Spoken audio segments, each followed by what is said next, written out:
Y es momento de revisar las noticias internacionales. Lo hacemos a esta hora junto a Soledad Agüero. Sole, buenos días. Priscila, muy buenos días. Partamos en Estados Unidos con un anuncio que hizo el presidente Donald Trump en su cuenta de Twitter, donde dice que va a firmar una orden ejecutiva para suspender de manera temporal la migración a Estados Unidos.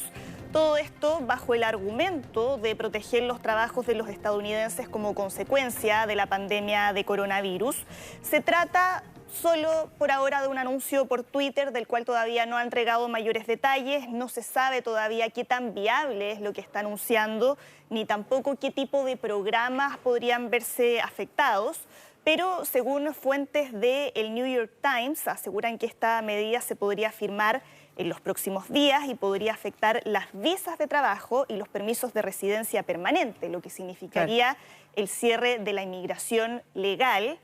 Trump, sabemos que siempre ha tenido un discurso negativo hacia la inmigración y esto refleja también cómo de alguna manera está utilizando esta pandemia para promover su propia agenda. Este es un tema que él ha venido manifestando desde que se presentó a la Casa Blanca en la campaña de 2016 y que ahora vuelve a reflotar en un año donde busca la reelección. A raíz de la pandemia, la Casa Blanca ya había utilizado algunos poderes de emergencia para suspender leyes que protegían a menores y solicitantes de asilo, para que los oficiales de inmigración los pudieran deportar.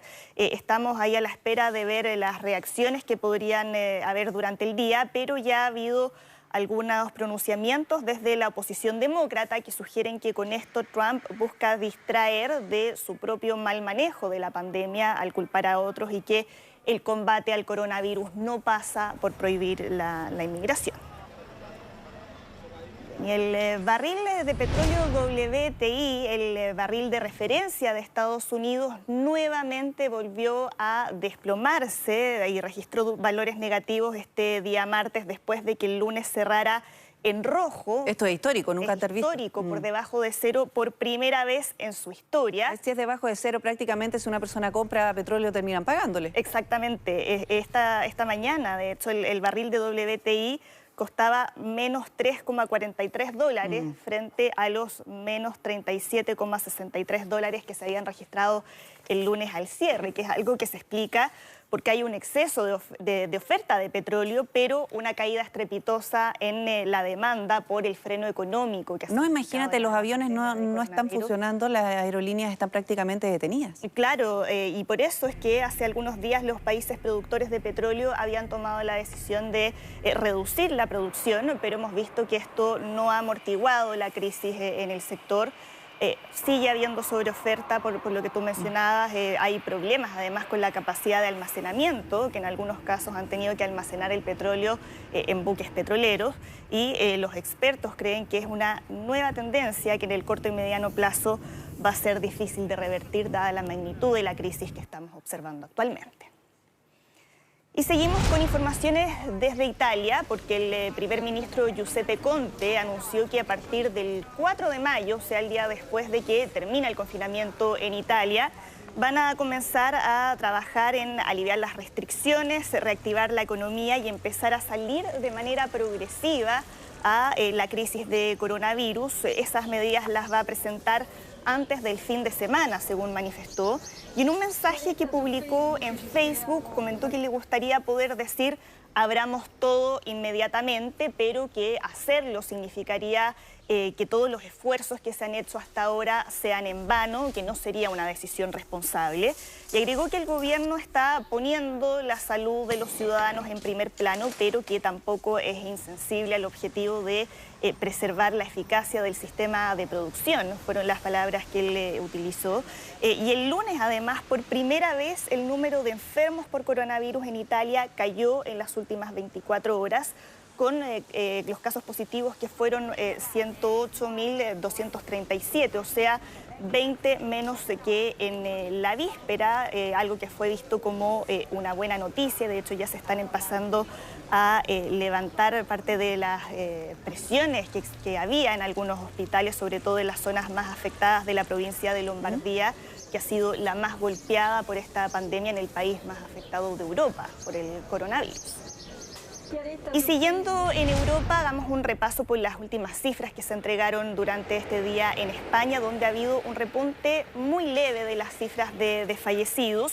El último balance reportó 430 fallecidos en las últimas 24 horas, con lo que se rompe esta tendencia de 2 días a la baja que habíamos visto en la mortalidad. Pero de todas formas este es un repunte muy leve en comparación al día anterior, donde esa cifra había llegado a 399 muertes, pero en todo caso son números que siguen preocupando a las autoridades de salud, aunque ya han dicho que al menos el pic de fallecimientos ya pasó. Y anunciaron además en España que las famosas fiestas de San Fermín en Pamplona, que se realizan durante el mes de julio, fueron suspendidas producto de la pandemia. Los organizadores advirtieron que, dada la magnitud de la crisis, es muy complicado que se puedan postergar para otra fecha de este año, al ser una fiesta tan multitudinaria que atrae a visitantes de todo el mundo y que por lo tanto se hace muy difícil poder cumplir con las medidas de distanciamiento social. Se veía venir. Se veía venir. Y vamos a comentar qué está pasando con Kim Jong-un, con el líder norcoreano, que ha habido muchas especulaciones respecto a su estado de salud.